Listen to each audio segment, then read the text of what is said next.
untuk memotivasi kita semua Bapak dan Ibu yang dirahmati Allah Subhanahu wa taala, saya hanya akan sedikit menggores apa yang ada dalam kitab Kifayatul Adqiya, ya, karangan Syekh Abu Bakar Al-Ma'ruf Bakari Al-Maki bin Sayyid Muhammad Sato Al-Ibiyati, yang beliau juga adalah pengarang kitab I'anatul Qarimin. Beliau mensarah kitab dan juga mensarah kitab beliau itu Tajqiyah ila Thariqil Awliya, yang disusun oleh Syekh Zaid bin Syekh Ali bin Syekh Ahmad Al-Mu'affar.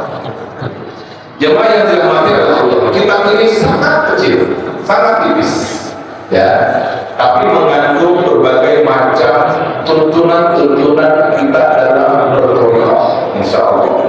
Ya, saya membaca kitab ini ketika usia 14 tahun, 15 tahun di pesantren, yang dimana pesantren itu diasuh oleh kakek saya, adik sepupu dan nenek saya.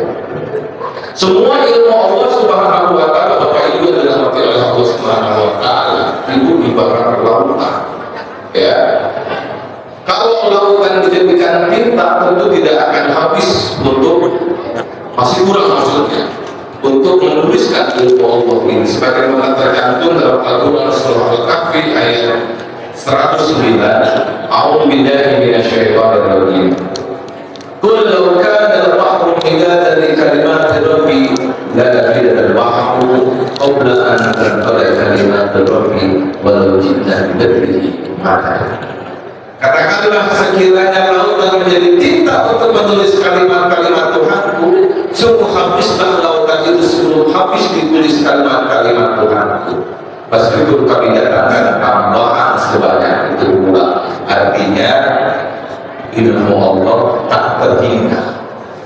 Ya, jadi kalau kita sudah mengaku punya ilmu hari ini dan banyak, merasa banyak ilmu hari ini, kemudian kita jumawa, kita sombong di hadapan orang-orang, mentang-mentang petenteng kita di hadapan orang, itu belum seberapanya dibandingkan ilmu Allah Subhanahu wa taala yang itu separuh banyak di bumi ini, di langit ini, dan di semesta ini.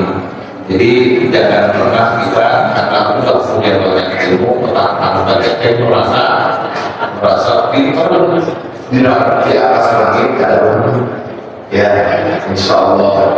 Tapi biasanya kalau orang bijak, kalau punya ilmu itu pakai filosofinya padi. Apa filosofi padi? Semakin berisi, semakin merumput. Ya, itu kan padi kan.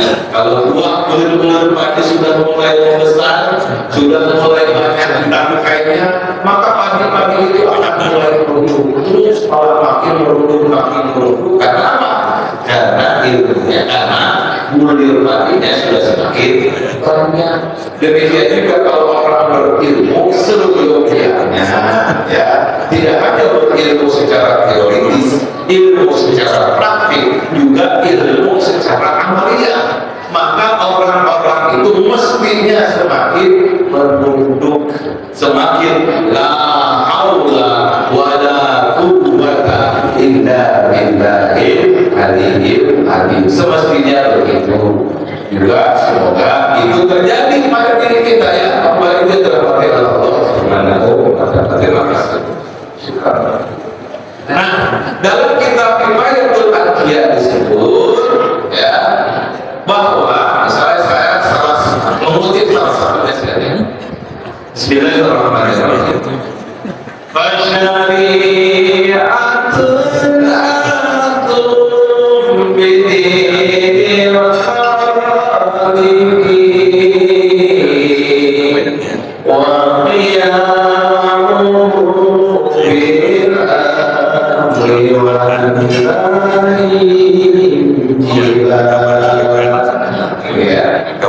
syariat, kata musannif, kata pengarang kita, yakni adalah mengikuti agama Sang Pencipta dan mematuhi apa yang diperintah dan menjauhi apa yang dilarang dengan terbuka tanpa dilarang. Artinya kalau Allah sudah bilang laksanakan, laksanakan. Kalau Allah bilang larang, jangan dilaksanakan. Gitu. ya.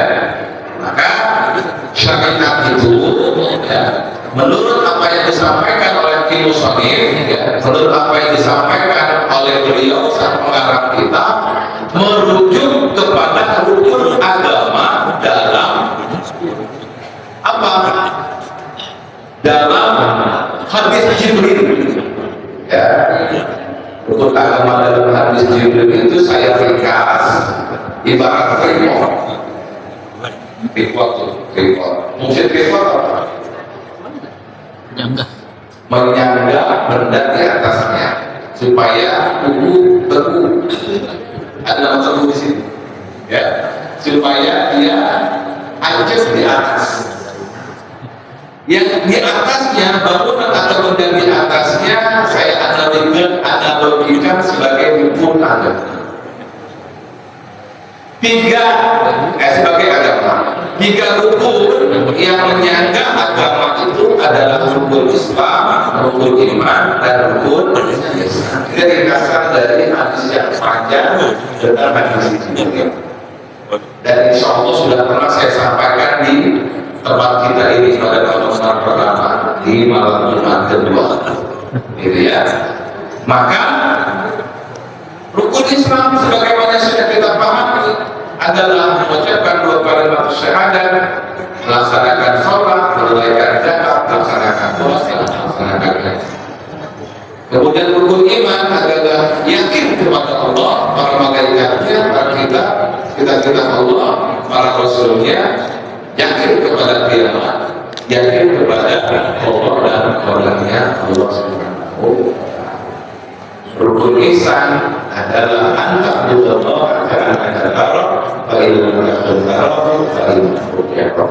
kau beribadah kepada Allah seakan-akan melihat Allah, walaupun tidak melihat Allah, yakin bahwa Allah Subhanahu wa ta'ala melihat kita. Ini adalah pengalaman batin. Nah, inilah yang disebut dengan syariat. Semuanya ini ya harus dilaksanakan. Tetapi kalau secara lebih rinci lagi, yang nantinya yang namanya syariat sebagai itu sesuai dengan doktrin untuk Islam dan rukun ihsan. Kajian tentang Islam itu sendiri disebut dengan syariat. Kajian tentang rukun iman disebut dengan aqidah. Kajian tentang kajian praktek tentang melaksanakan keislaman tadi adalah praktek sufi ya, yang implementasinya kepada karakter, implementasinya kepada bentuk bahwa kita ini mampu bersikap zuhud, kita ini mampu bersikap tawakal, kita ini mampu bersikap saling teko-seliro, kita ini mampu bersikap, mampu memaafkan orang lain, gitu ya.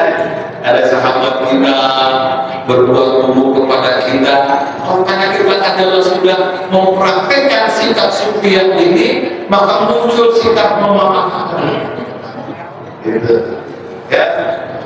Hendaknya itu tidak dilakukan. Karena apa? Guru kita, pada sahabat sepuh, dalam kakinya, terutama unta yang mutiara yang kelima, apa kata sudah? Guru apa? Guru asing kayak jalma anu nikah kewa. Dalam bahasa Indonesia artinya harus menyayangi orang yang membencimu. Bisa nggak? Guru nama bisa. Kenapa? Karena itu adalah buah dari praktek rukun ihsan ini. Itu adalah buah dari praktek zikir yang kita lakukan. Itu adalah praktek dari zikir jahar yang ribuan kali kita langsungkan. Itu adalah buah dari zikir khafi yang senantiasa tiap detik, tiap detak jantung kita bergerak, senantiasa bersemayam dalam kalbu kita, terpatri di dalam kalbu kita. Mestinya begitu. Ini ada kawan kita sedikit merakit sama kita, dendamnya sampai bertahun-tahun. tidak begitu. Ya, mestinya tidak begitu. Karena kita punya alatnya untuk membersihkan penyakit-penyakit itu. Saya pernah dicoba oleh Allah Subhanahu wa Ta'ala justru untuk mempraktekkan ini.